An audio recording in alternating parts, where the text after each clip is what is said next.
The views and opinions expressed in the following program are those of the participants and do not necessarily reflect those of KSMQ Public Service Media Incorporated or its assigns.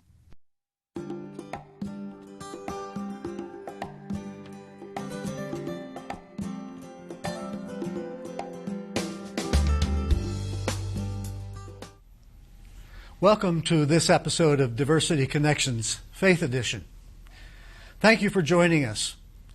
We're discussing ethics and morality from various faith perspectives. And for getting our conversation started, I would like to suggest a few questions for us to respond to in whatever way you would care to respond. Questions like, what is the basis of your moral system? Do ethics and morality need to be based in terms of a God? And how do you deal with ethics and morals in everyday living? How do you understand the presence of evil in the world? So, Austin, maybe you could get us started on that. Yeah, thanks. Well, from an atheist perspective, religious worldviews are kind of top-down. They start with the supernatural, and there's gods, and then the natural world is created, and ethics and morals come from the top down. And for an atheist, of course, it's a bottom-up view of the world. And so our challenge is, how do we come up with an ethical system from the bottom up, so to speak, without any sort of divine revelations? And so, of course, we're going to look to our biology, and we're going to look to evolution when we do this. And when we do this, we find out, as we study ourselves and study primates, that monkeys and apes do have a sense of justice and compassion and cooperation. These are not things unique to humans. And so we can see that there is an evolution of these traits. And there are books that I would recommend, for example, Good Natured, The Origin of Right and Wrong in Humans and Other Animals by Franz de Waal. And he's kind of on the cutting edge of this. Another book is Moral Minds, How Nature Designed Our Universal Sense of Right and Wrong by Mark Hauser. And then finally, there's The Science of Good and Evil by Michael Shermer. So these are all books that look at nature, look at how we can design an ethical system from the bottom up, based on on human nature. So your starting point is the experience of nature as it is observed and deduced from, you might say. Right. A lot of people think that evolution would only favor selfishness. So how do we get to altruism and cooperation? But it turns out cooperation is beneficial. When you cooperate with other people, you get a good reputation, and they're more likely to help you when you need help. And so there's a genetic basis for it. We don't have to look to a divine authority for it. Okay. Let's hear from some other points of view. From a Christian perspective, I think August hit it right on the head. It comes from where does it start? From a Christian, we believe in God as the creator, and also the God who has set the moral rights and wrongs. As Christians, we take this from the Bible. They are our scriptures, and we see our beginnings. I agree that there are things in nature, or we would call it creation. Yeah. But I guess we would look at it it's from a different source. There is order, there is ethics, there is morality, but it's because God has put it there. And then as we go through life, as we practice our faith, as we live out what we believe we should live out, then we go back to the scriptures, because we believe that God is moral, God is upright, God is righteous, and so that we are trying to follow Him and follow. I guess part of it is we believe in absolutes. We believe in absolutes. This is absolutely right, this is absolutely wrong, and these things transcend generations, transcends races, transcend geography, and there are certain things. But the Scriptures are basis, and it is a supreme being, it is a supernatural God. That is the basis for all that we believe. Okay. How would you respond to that, Zed? From the Islamic perspective, just like Christianity, the foundation of ethics and morality comes from God, but there is another very essential foundation, which is the concept of hereafter. So when we combine the God and the concept of hereafter. And then the third aspect is the creation, which is also a signs of the Creator. So when we combine these three elements, this is how we derive our ethics and morality. So the fine difference between these two terms is ethics are relative from society to society or from religion to religion. So we have some universal ethics or ethics within one society, for example, Christian society or Muslim society, and within that society, how people behave, that defines their morality, their moral values. So we derive our moral values from God and from prophets, because prophets are the human representation of the message of God. So they showed us that they were the perfect human being and they practiced that message in the best possible way. So they are the ideals we seek towards. So in Islam, God is the perfect being without any weakness, and he described himself to humanity in terms of his perfect attributes. He is most knowledgeable, he is most merciful, he is most kind. So these are our ethical and moral values. We try our best to emulate them. And then we follow the examples of prophets in day-to-day life. These are the human morals for us. Okay. Well, Susan, I'm anxious to hear how you approach it. From a Buddhist point of view, it's a little bit more similar to the atheist point of view in that we believe that human beings have the capacity for both good and evil, and that human beings have the wisdom inherent to determine what's a good or compassionate act and what's not compassionate. And Buddhism basically is based on the law of cause and effect. And, to put it in a casual way, what goes around comes around. That's what we believe. So that's just science. Again, for every cause, there's an effect. And causes that we make in life are thoughts, words, and actions. And every time we act or think a thought, there's then an effect. Okay, so we have a cause and effect. And if for instance, I come up and punch you in the nose, you might punch me back. That's my cause and your effect. So karma is simply the accumulation of all those causes and effects. If I came up and punched you in the nose, you may not punch me back. So karma I hope not. Karma can be manifest. It can be immediately manifested, or it can have a latent effect. Maybe a year from now, you will tell someone not to offer me a job, for instance, because you think I'm a bad person.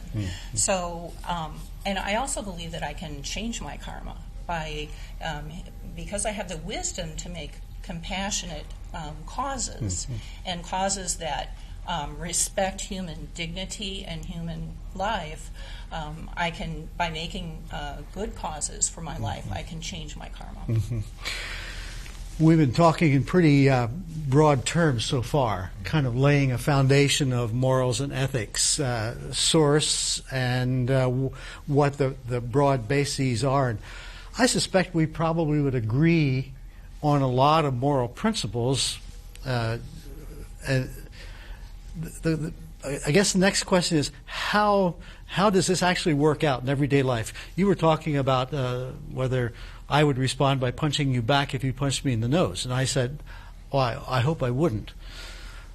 But who knows what would happen given the situation? How does your moral system work out in everyday living as you see it? Well, August, go ahead. That's a good question because. Suppose you're a parent and you have two kids, a boy and a girl, and the girl is beating up on the boy. Janie's beating up on Billy. You don't say, Janie, stop hitting Billy because the Bible, the Quran, whatever holy book says not to. That's not your first instinct. Your first instinct is to say, stop that, you're hurting him. Okay? That's consequences. You're hurting him. Or, stop that, how would you like it if someone hit you? That's empathy.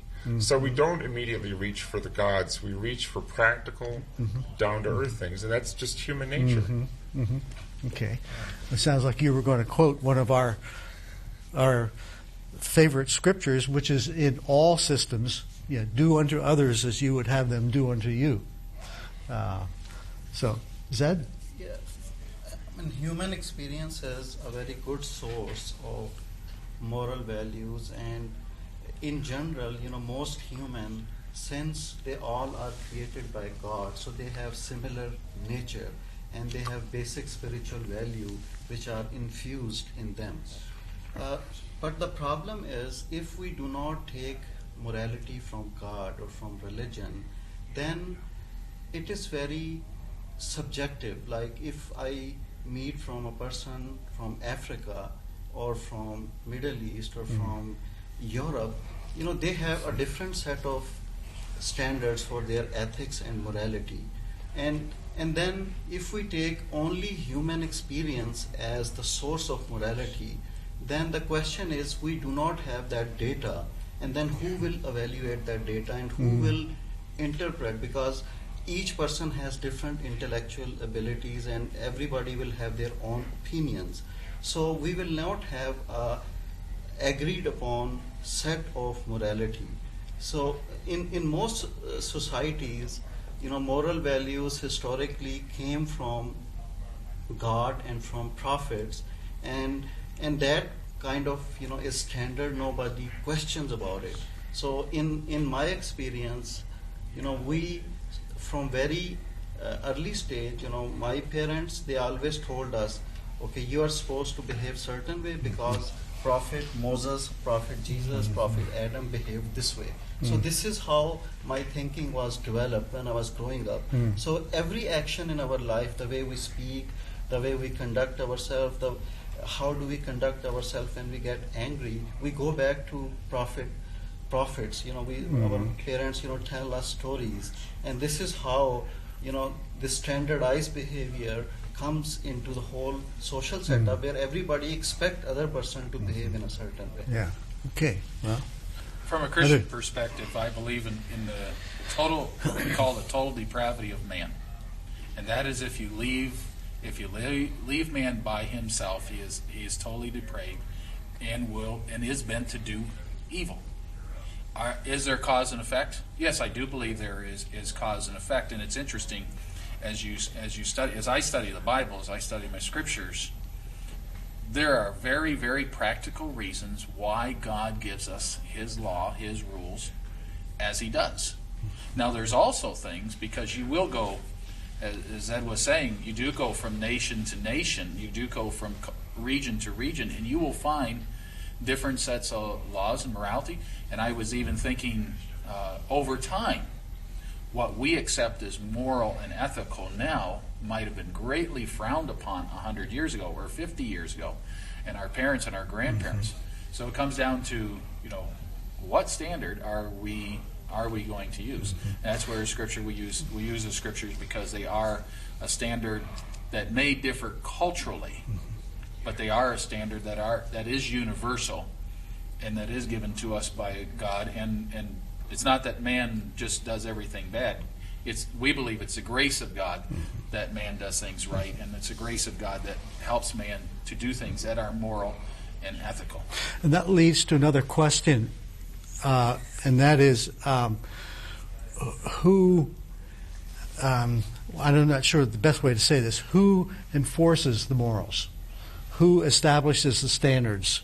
Who says what is right and what is wrong? And I think this gets back to what you said and what you said about, I think your systems only work if everyone in the culture agrees on the same religion.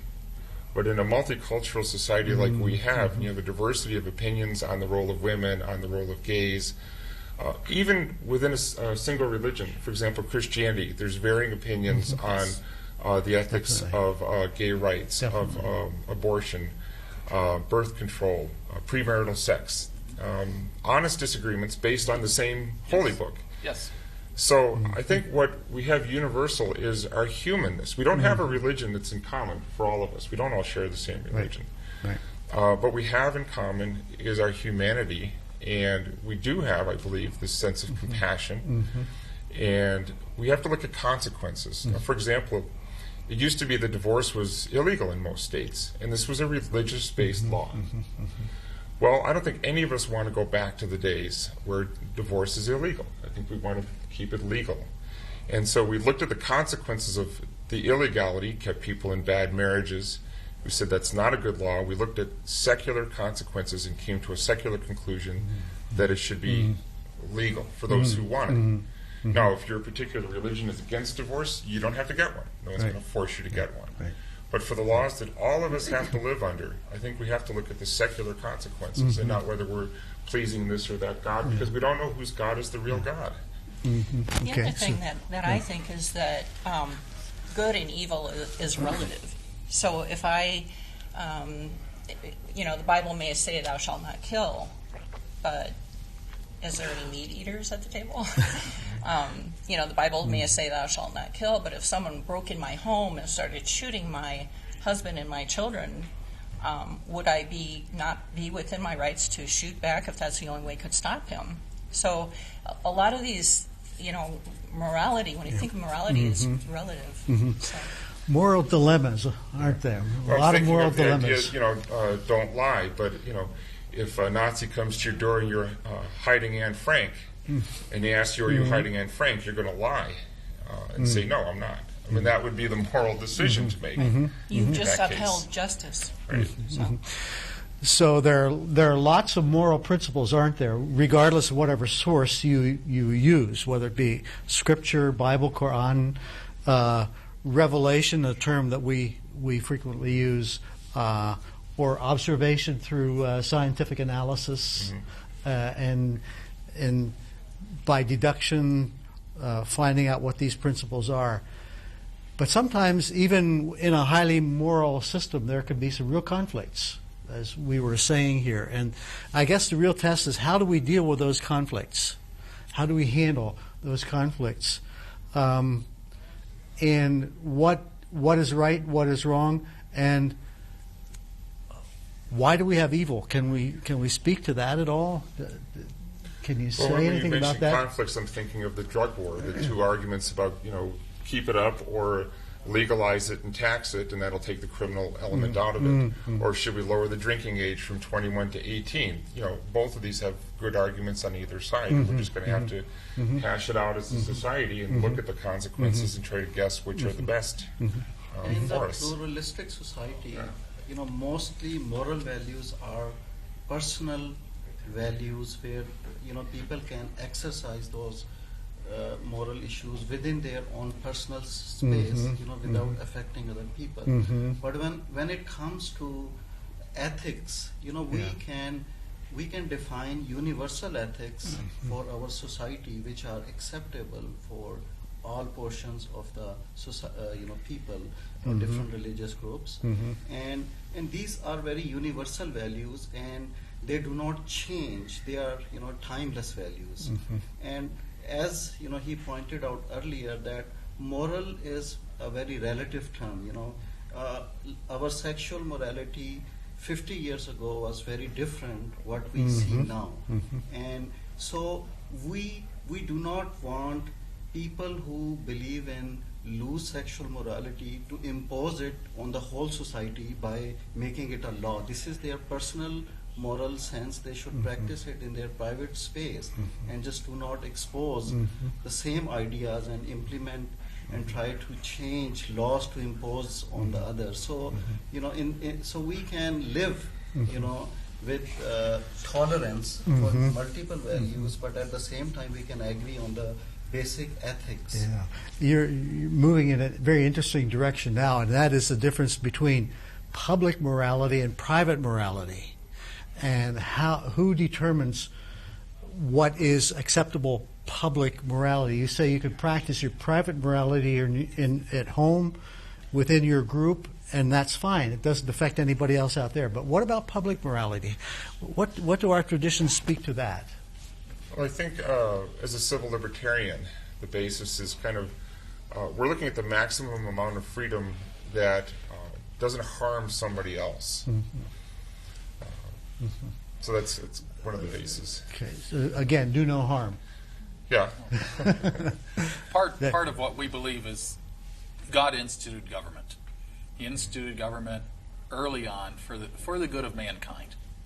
And yes, it brings me, I think the most important thing yes, government should have a morality. Yes, government should have an ethical standard and ethical basis.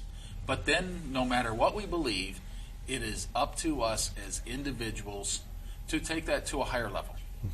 And certainly there are things in this country that are legal that I do not personally agree with, and many Christians don't agree with. Right.